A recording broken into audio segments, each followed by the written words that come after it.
Leading our bulletin this half hour, Eskom says it's taking corporate governance seriously.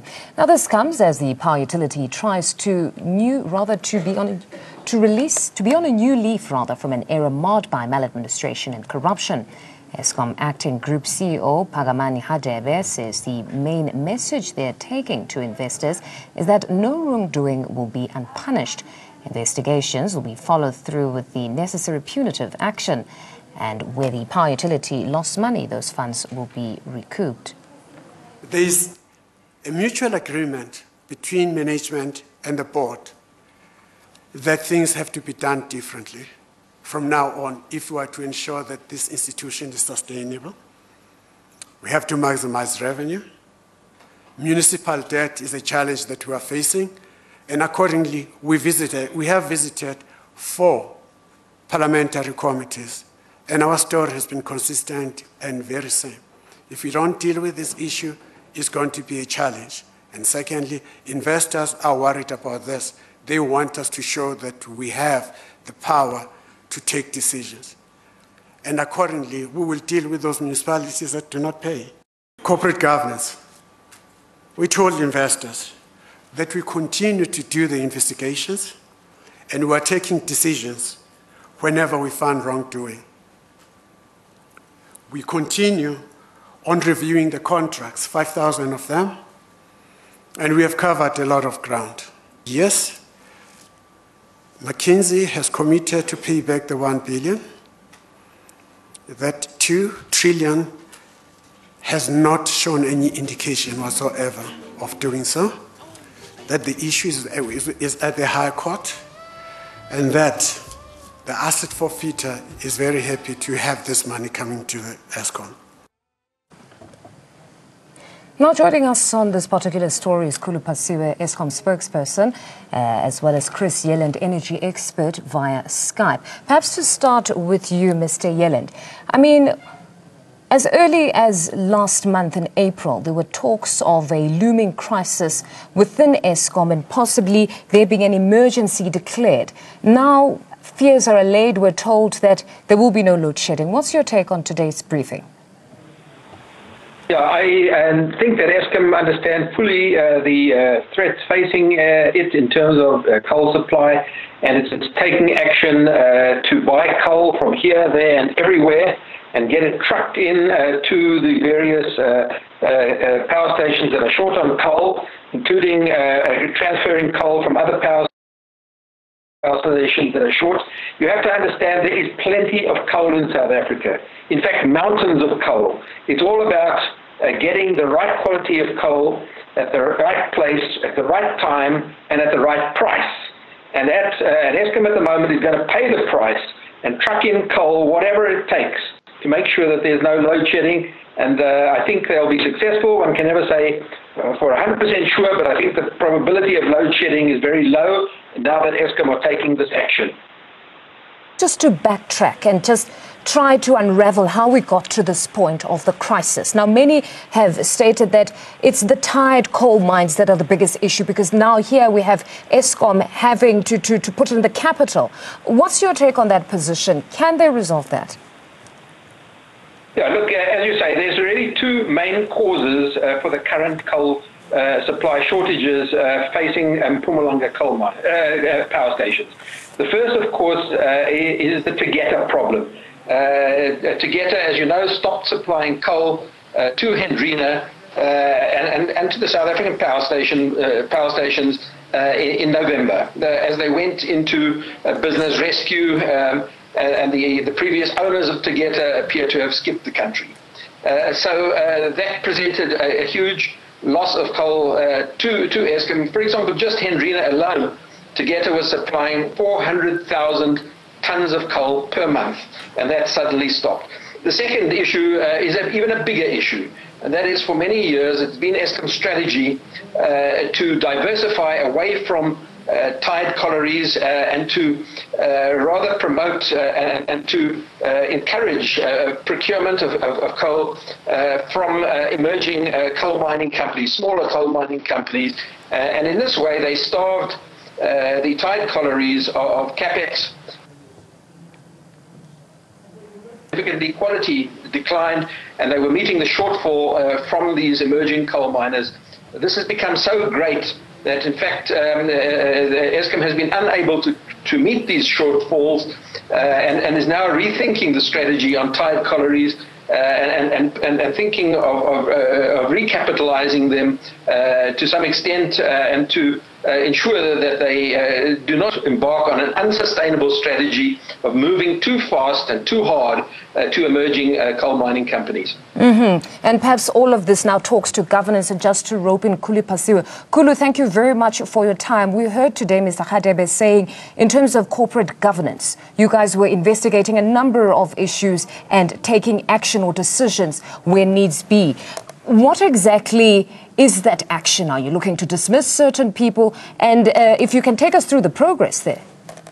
Well, what you said, among other things, is that we currently have just over 5,000 contracts that we are reviewing. And if there's any wrongdoing on our employees, then clearly action will have to be taken there. So in addition to the 5,000 contracts, we also have just over 200, I think 239 cases. These are whistleblowing cases where our own employees have blown the whistle against their peers or their colleagues who are possibly implicated in other things. You'll remember that in terms of the Combating and Prevention of Criminal Activities Act, the law says even if you don't have evidence, if you suspect someone is doing something, you just have to blow the whistle. So that's what we are encouraging internally, and people have blown the whistle.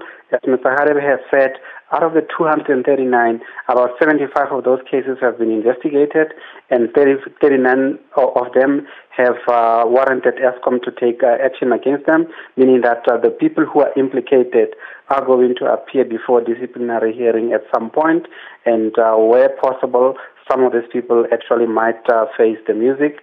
And as Mr. Radebe has said, in some cases, actually, we will refer these matters to the SIU and the Hawks, and criminal action can be taken against such individuals.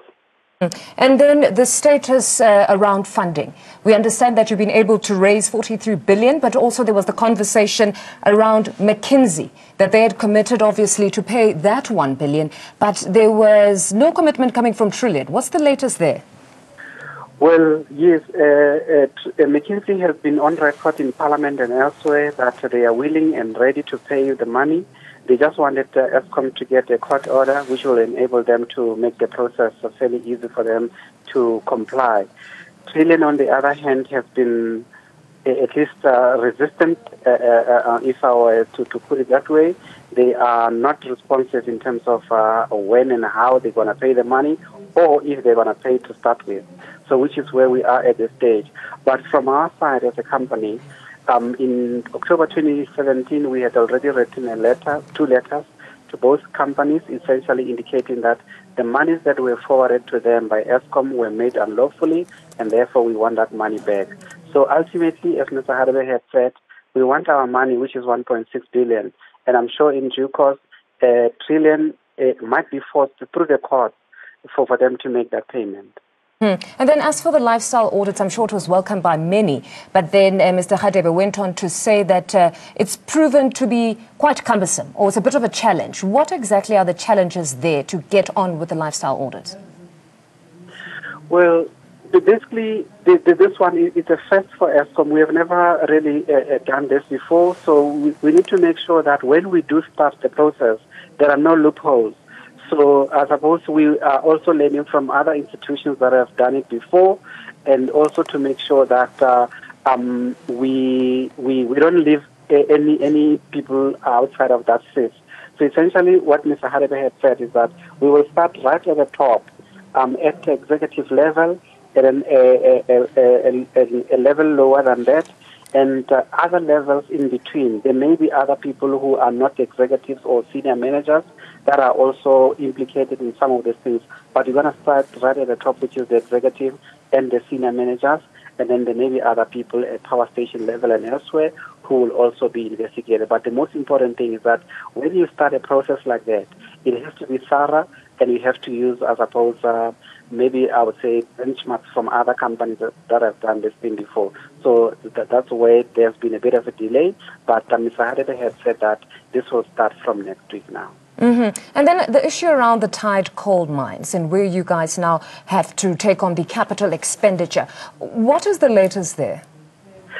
Well, you know, the reason why, and Chris is correct, the reason why we got to where we are now, among other things, you'll remember that several years ago, from 2015 at least, Eskom's position at the time was that we are not going to invest in this kind of operations because those are not our assets, meaning those mines are not our assets, and therefore all we want from them is for them to extract the coal and sell it to us. That's all we were interested in. So, but the new board of Eskom, obviously, they don't know the rationale that was reigning at the time, or even the initial position. You remember some of these contracts were entered into over 40 years ago. So Eskom, the new board at least, and the management want to understand as to what was the rationale starting from many years ago and now, and then based on whatever the information that they are going to be given, they will begin to see what is it that we can do so that we can have, I would say, a fair balance between what is expected from Eskom and also from the mining houses themselves, so that we can get coal into our power system and the power stations. And he has indicated that there's some positive vibes going on, and it looks like we're going to resolve this matter very soon. Now, the governance issue can be monitored going forward, but can you in fact assure us that we'll have our lights on this winter? You know, the issue of the lights has to be understood that we as a company, just like yourself there, you plan not to have technical faults, but sometimes these things happen in life. So from our end, we have done everything possible to make sure that we run our system without any failure. If failures do happen, as they sometimes do happen even in your broadcast, obviously the mitigating point would be how fast are you able to correct things so that you can have your life back into normalcy. So from our end, based on what we have done so far to mitigate against the risk of load shedding, we don't anticipate it. And that's where we are. We haven't had load shedding for 3 years now, and that's the plan going forward. Mr. Yelland, we heard today Mr. Hadebe saying all things equal, we shouldn't have load shedding. Are you convinced?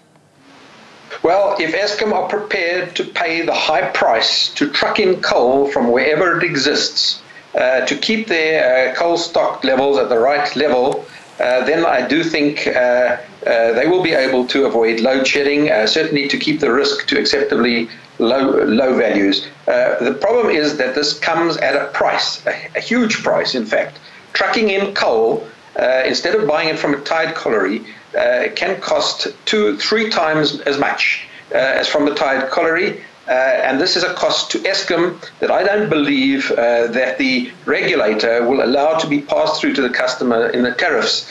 So this has a severe financial impact on Eskom, and Eskom has indicated today that it's very unlikely that it will meet its budgets on coal procurement. It's going to exceed its budgets because of the high cost of procuring coal and trucking it in to the power stations that are short on coal. Mr. Pasiwe, your take there. It's going to be very pricey, as you can hear Mr. Yelland stating. So will you pass it on to the consumers, or what's going to happen in this respect because you do not have the budget? Well, yes, the process is going to be fairly pricey, but I think the guiding principles really are coming from the National Treasury. As we have said, we have received approval from the National Treasury, and therefore meaning that everything that we're going to be doing has to fall within the regulations of the National Treasury. It is indeed true that some people are possibly going to try to take chances here. Already I've seen some reports which are indicating that some company, I think it's Tegeta, they're the business administrators there, they are saying in one of the papers at least, that I've read, that they want to increase the price from where it is now, which is 200 Rand per ton, to something like 1,000 Rand. We as Eskom, I don't think we want to go to that extent because, first of all, we don't have the money, but most importantly, the guidelines from the National Treasury would not allow something to that effect.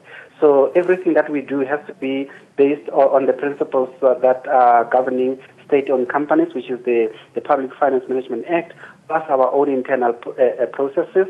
And I don't think the board will allow us to solve problems by creating new problems.